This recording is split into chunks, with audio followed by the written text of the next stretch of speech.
guys, are you a new seller to eBay and trying to build your feedback up fast? Today we're going to talk about 3 ways to build your feedback and also why it's so important. That's right. We're Rob and Melissa with Flea Market Flipper. We've been in the business for over 20 years selling on eBay. 80 to 90% of our sales come from eBay, so we have a lot of experience in this arena. And your feedback is a huge part of your business. It is. It's huge, guys. That's what, when you go to buy something on eBay or when people go to look on eBay, they're always checking out feedback to see if you're legit. It's how people can check to see if you've sold items, how much the items are that you've sold. It gives them a little bit of reassurance. Hey, if I buy this from this person, they're not a scammer. They're not trying to rip me off, take my money.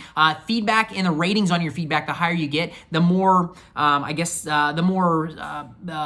warm, fuzzy feeling people get inside because they know you're not a scammer and you're doing this either for a living or you're just doing it to clear out your house, but you're getting good response from people that the transaction went smoothly. Yeah, and you can actually also usually charge more for your items too whenever you get more feedback. Like if you'll see a range of items for sale that are, a range of $100 difference in price, but you can charge to the higher end of that when you have good feedback. If you have no feedback, you're gonna have to be at the lower end of that. That's right. When you're trying to build your feedback, you can't ask as much. So we have great feedback, 100% feedback on our eBay store. So we're able to ask what items are selling for. We're able to ask that and even more sometimes because we offer shipping for a lot of items that people do not ship.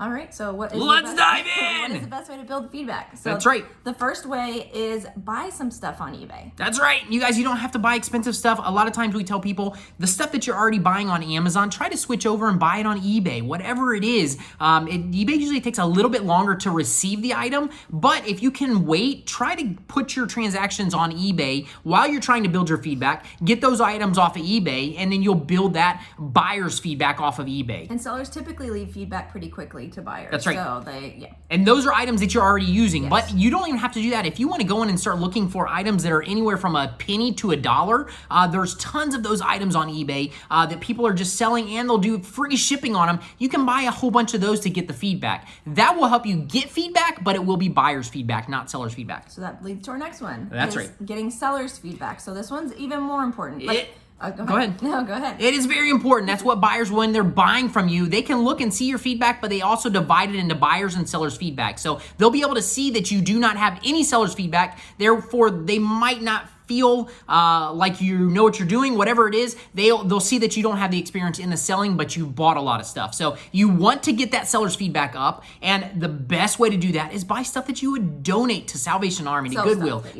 Sell stuff that you would donate that you don't really care what it goes for. Start it low. Start it at 99 cents, 50 cents, whatever. Do an auction with That's right. Don't lose money on shipping. Make sure you're covered for shipping. So maybe you have a shirt in the closet that you got for a present and you never wore it.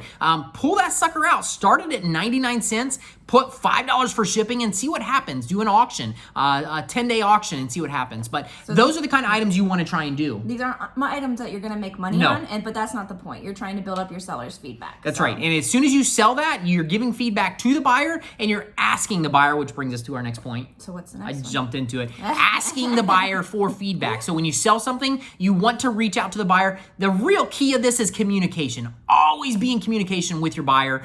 Tell them, hey, I just shipped the item out today. It's estimated delivery is this date. Please let me know if you have any questions through the process. I'm here to help in any way that I can. And that also actually helps when if there's any USPS or whatever carrier you use, if they're delayed, they know that you shipped it out on time, so that helps with that. That's right. Keep the communication open. And you can shoot them a message, say, hey, want to make sure you're happy with the transaction. We're trying to build our business. That's right. We're doing this as a business.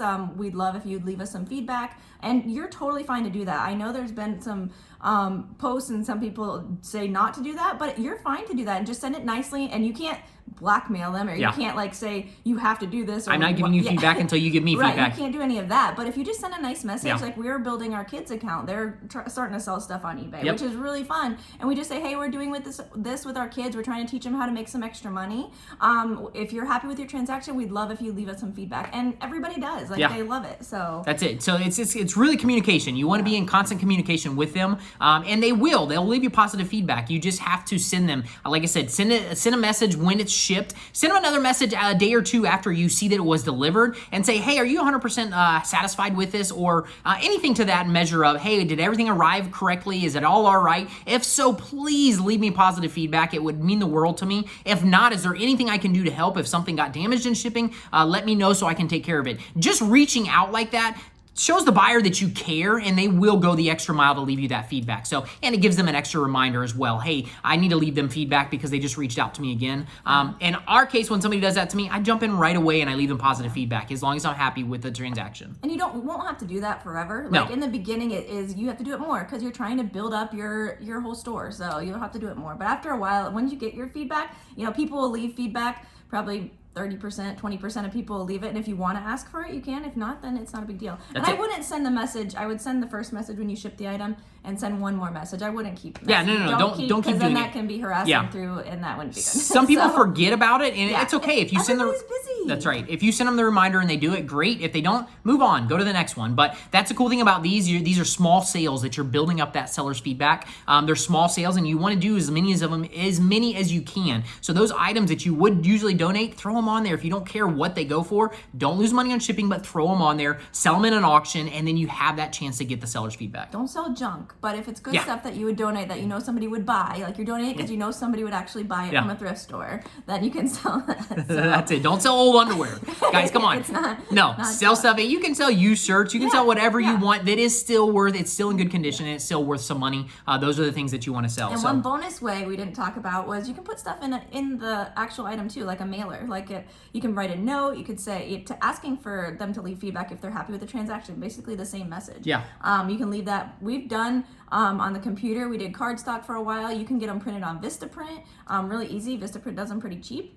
So that's one of them. And it's just a simple little paragraph. Hey, if you guys are happy with your transaction or you're happy with your item, please, it'd mean the world if you would leave me positive feedback. We're trying to build up our seller's account, that kind of stuff. And you put that little, mostly used to print 6 on a page, and then we'd cut them out and then put one on the top of the box before we taped it shut. So when they go to open it, that's the first thing they see. And it will remind them, just like I said. And then you can also send them a day or two after they receive the item. You can send them that message through email to remind them. Hopefully those two things right there will cause them to jump in and leave the positive feedback. Yeah. So that was it. Awesome! All right. You guys rock. Yep, you guys rock. Have a great day. Guys, hit the subscribe. We love doing these videos. We love giving you guys great information, but we want to feel a little bit of love from you. We want to know that you guys appreciate them. So please hit the subscribe, and we'll keep you posted. See ya. You rock. See ya.